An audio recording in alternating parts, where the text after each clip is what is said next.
मणिपुर शब्द प्रयोग किया, मगर आज की सच्चाई ये है कि मणिपुर नहीं बचा है। मणिपुर को आपने दो भाग में कर दिया है। इन्होंने मणिपुर में हिंदुस्तान की हत्या की है, सिर्फ मणिपुर की नहीं, हिंदुस्तान की हत्या की है। इनकी राजनीति ने मणिपुर को नहीं, हिंदुस्तान को मणिपुर में मारा है। हिंदुस्तान को कत्ल किया है, हिंदुस्तान का मर्डर किया है मणिपुर में। इन्हीं के अलायंस के एक सदस्य बैठे हैं जिन्होंने तमिलनाडु में कहा कि भारत का मतलब मात्र उत्तर भारत। अगर हिम्मत हो राहुल गांधी में तो आकर भारत के ऊपर इस प्रकार का कटाक्ष करने वाले डीएमके के अपने साथी का खंडन करके बताएं। रावण दो लोगों की सुनता था, मेघनाथ और कुंभकर्ण।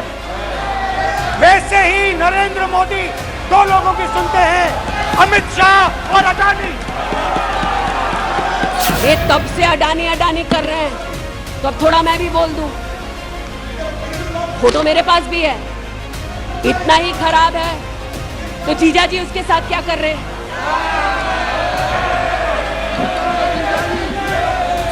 यूपीए के कार्यकाल में अडानी को इन्होंने 72,000 करोड़ का लोन दे दिया। क्यों दिया? राजस्थान में 60,000 करोड़ से ज्यादा का समझौता कर लिया गहलोत जी के साथ। 20,000 एकड़ जमीन ले ली। क्यों किया? कुछ ही दिन पहले मैं मणिपुर गया, हमारे प्रधानमंत्री नहीं गए, आज तक नहीं गए, क्योंकि उनके लिए मणिपुर हिंदुस्तान नहीं है।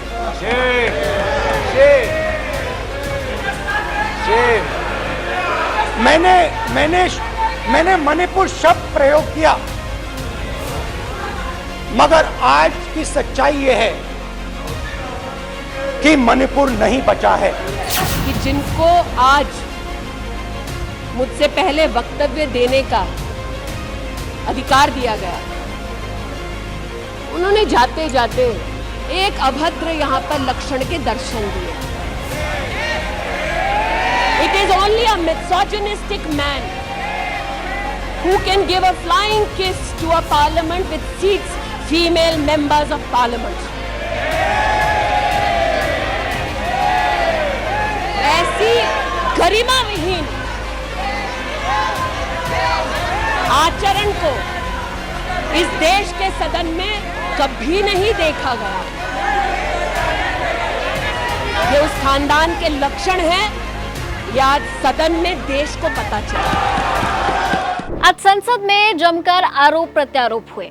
कहने को तो बात मणिपुर की हो रही थी, लेकिन देखकर लग रहा था बस किसी तरह अपनी बात को सिद्ध कर दिया जाए।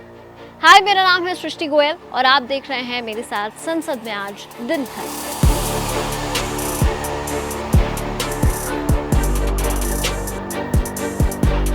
लोकसभा में अविश्वास प्रस्ताव पर चर्चा चल रही थी।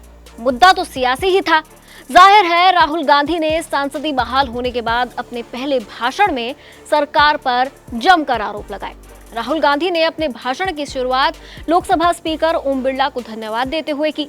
राहुल गांधी ने कहा, स्पीकर सर, आपका धन्यवाद, आपने मुझे लोकसभा में बहाल किया। स्पीकर सर, सबसे पहले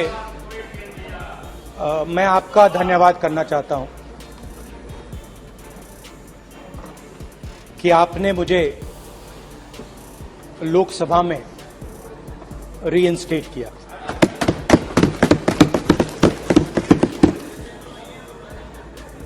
और पिछली बार जब मैं बोला तो शायद मैंने आपको थोड़ा कष्ट भी पहुंचाया, क्योंकि मैंने इतनी जोरों से अडानी जी पे फोकस किया कि जो आपके सीनियर नेता हैं शायद उनको थोड़ा कष्ट हुआ। तो वो जो उनको कष्ट हुआ,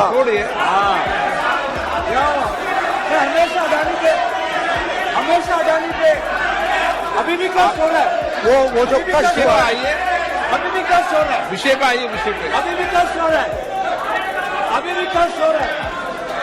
ये देखिए, ये सारे नहीं मगर सुनिए तो वो जो कष्ट हुआ 1 2 3 4 5 उसका असर शायद आप पे भी थोड़ा हुआ, तो इसके लिए मैं आपसे माफी मांगता हूं। मगर मैंने सिर्फ सच्चाई रखी थी। मगर आज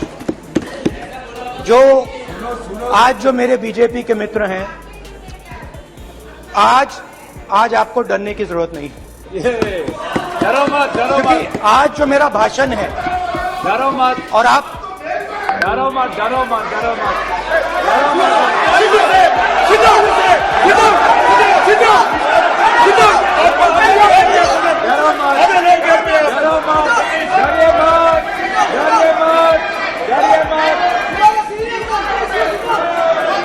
स्पीकर सर, अरे बैठ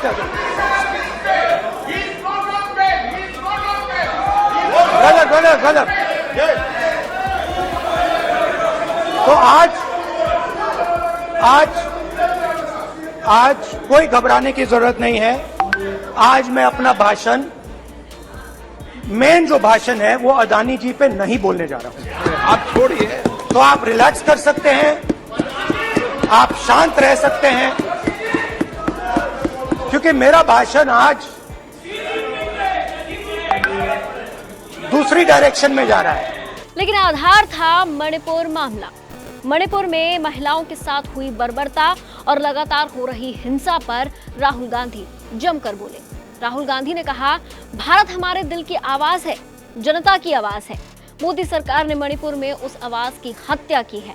आप देशभक्त नहीं, देशद्रोही हैं। जरा सुनिए राहुल गांधी ने क्या कहा। भारत हमारी जनता की आवाज है, दिल की आवाज है। उस आवाज की हत्या आपने मणिपुर में की। इसका मतलब भारत माता की हत्या आपने मणिपुर में की।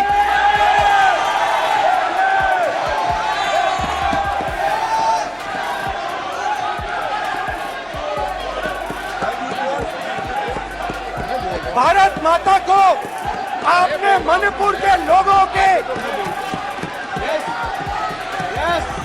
मारा, आपने मणिपुर के लोगों को मारकर भारत की हत्या की है। आप देशद्रोही हो, आप देशभक्त नहीं हो, आप देश प्रेमी नहीं हो, आप देशद्रोही हो। आपने देश की हत्या मणिपुर में की। प्लीज एक मिनट, प्लीज बैठिए, प्लीज बैठिए। अब सवाल आप उठता है, बैठना चाहते नहीं बैठना चाहते, आप बैठना चाहते नहीं बैठना चाहते, इसीलिए आपके प्रधानमंत्री बैठना चाहते मणिपुर में नहीं जा सकते बैठिए हैं, क्योंकि उन्होंने प्लीज। देश की हत्या की है।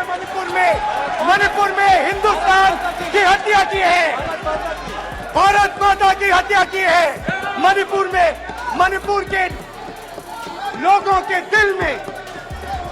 यहां तक कि राहुल गांधी ने पीएम मोदी की तुलना रावण से कर दी। अमित शाह और अडानी की तुलना मेघनाथ और कुंभकर्ण से कर दी। जरा राहुल गांधी का ये भाषण सुनिए।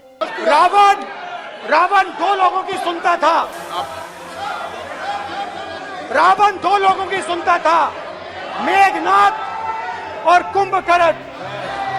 वैसे ही नरेंद्र मोदी दो लोगों की सुनते हैं, अमित शाह और अडानी।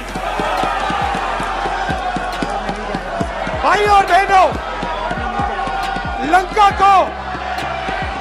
को हनुमान ने नहीं जलाया था, लंका को रावण के अहंकार ने जलाया था। ये तो राहुल गांधी के करीब 37 मिनट के भाषण की कुछ बातें थी जो हमने आपको सुनाई। लेकिन केंद्रीय मंत्री स्मृति ईरानी ने राहुल गांधी के इस भाषण की एक एक लाइन पर उन्हें जवाब दिया। स्मृति ईरानी ने पूछा कि राहुल गांधी राजस्थान क्यों नहीं पहुंचे। वो सिर्फ राजनीति के लिए मणिपुर गए थे। राजस्थान के भीलवाड़ा में एक बच्ची के साथ बर्बरता हुई, लेकिन विपक्ष उस पर कुछ नहीं बोला। अब एक लड़की होने के नाते मेरा विपक्ष से सवाल है कि आप इतने सिलेक्टिव क्यों हैं? जहां आपकी सरकार वहां आप चुप हो जाते हैं, लेकिन जहां आपकी सरकार नहीं वहां आप राजनीति शुरू कर देते हैं। लेकिन अब बात मैं संसद में केंद्रीय मंत्री स्मृति ईरानी की करना चाहती हूँ। किसी न्यूज चैनल की एंकर के तौर पर नहीं, बल्कि एक आम लड़की होने के नाते मेरे कुछ सवाल हैं कि लड़कियों की सुरक्षा हमेशा सियासी गलियारों का मुद्दा कैसे बन जाता है? क्या वाकई किसी को हमारी सुरक्षा से फर्क नहीं पड़ता? संसद में कुछ दिन पहले गृह मंत्रालय ने बताया था कि 13 लाख लड़कियां 2 साल में लापता हो गई। कहां गई किसी को कुछ नहीं पता।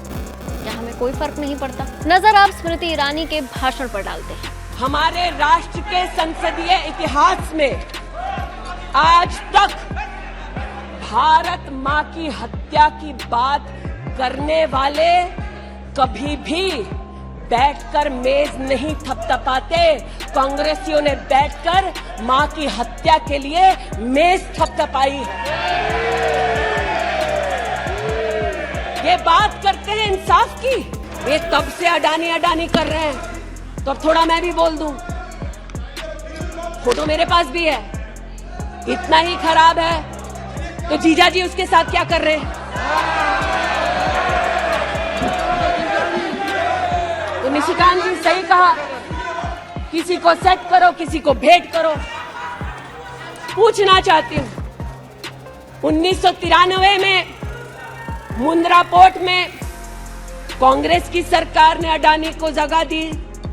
तब प्रधानमंत्री कौन थे? कांग्रेस के थे। वित्त मंत्री कौन थे? मनमोहन सिंह थे। अडानी बोल रही हूं। यूपीए के कार्यकाल में अडानी को इन्होंने 72,000 करोड़ का लोन दे दिया। क्यों दिया? राजस्थान में 60,000 करोड़ से ज्यादा का समझौता कर लिया गहलोत जी के साथ। 20,000 एकड़ जमीन ले ली। क्यों किया? केरल में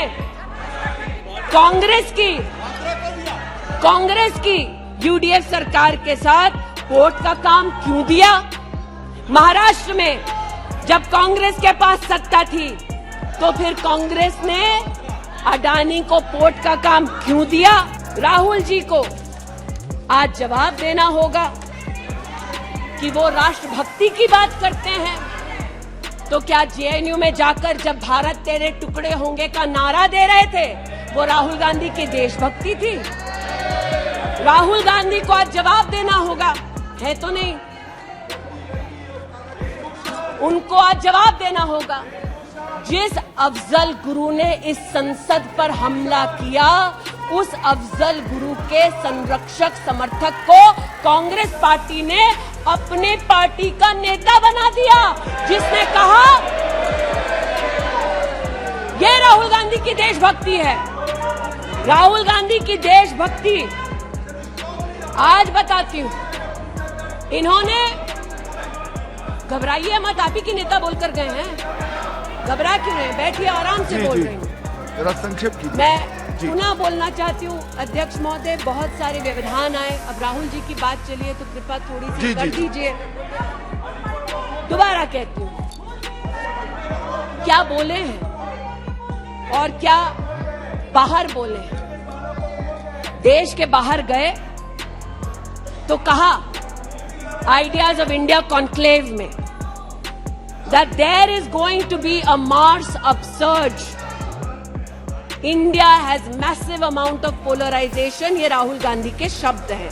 इसका मतलब राहुल गांधी ने विदेश में जाकर कहा हिंदुस्तानी सौहार्द की भूमिका में नहीं रहते। राहुल गांधी ने कहा कि हिंदुस्तानी भाईचारे में इतना विश्वास नहीं करते because there is a massive amount of polarisation.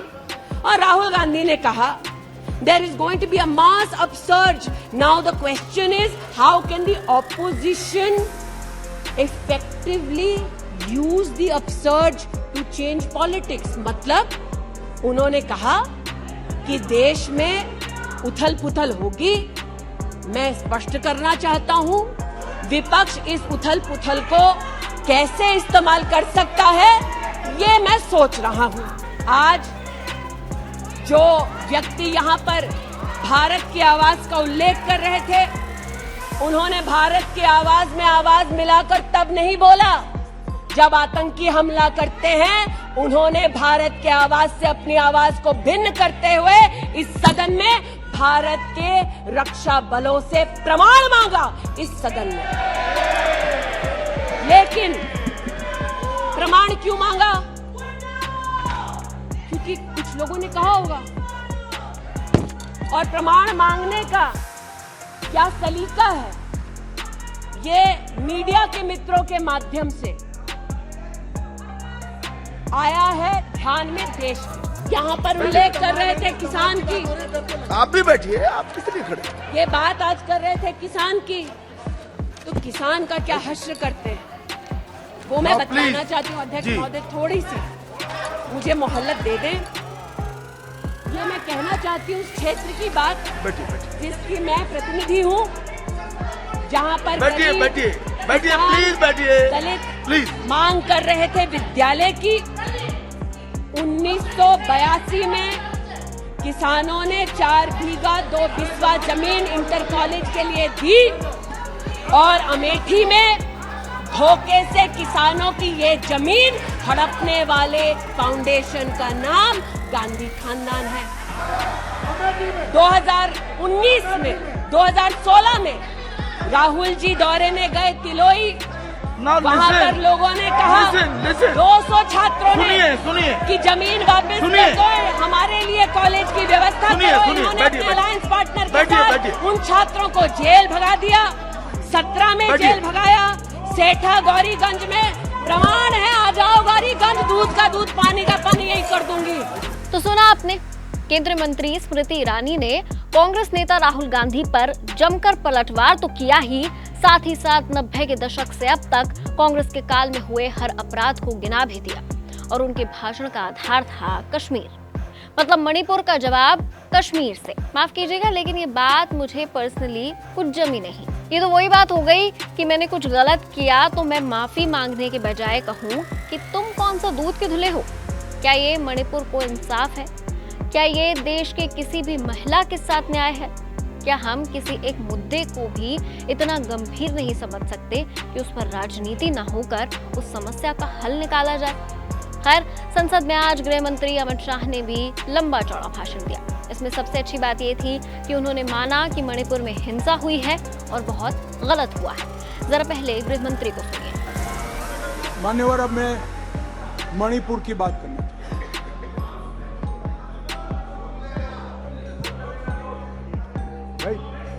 थोड़ी देर मान्यवर, अब मैं इस सदन में मणिपुर की बात करना चाहता हूं।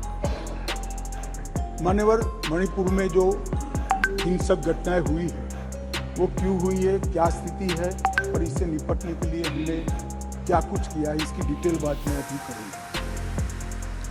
परंतु मैं विपक्ष की इस बात से सहमत हूं कि वहां पर हिंसा का तांडव हुआ है और इस हिंसा के तांडव से कोई सहमत नहीं हो सकता।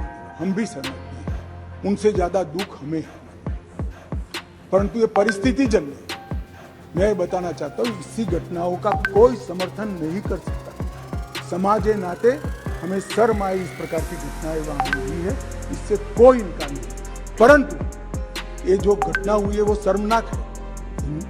उस घटना पर राजनीति करना इससे भी ज्यादा शर्मनाक है। इसके अलावा गृह मंत्री ने संसद में विपक्ष पर जमकर हमला भी बोला। खैर, संसद की इस कार्रवाई के बारे में आप क्या सोचते हैं, हमें कमेंट सेक्शन में जरूर बताएं अपनी राय और देखते रहें संसद में आज दिन भर।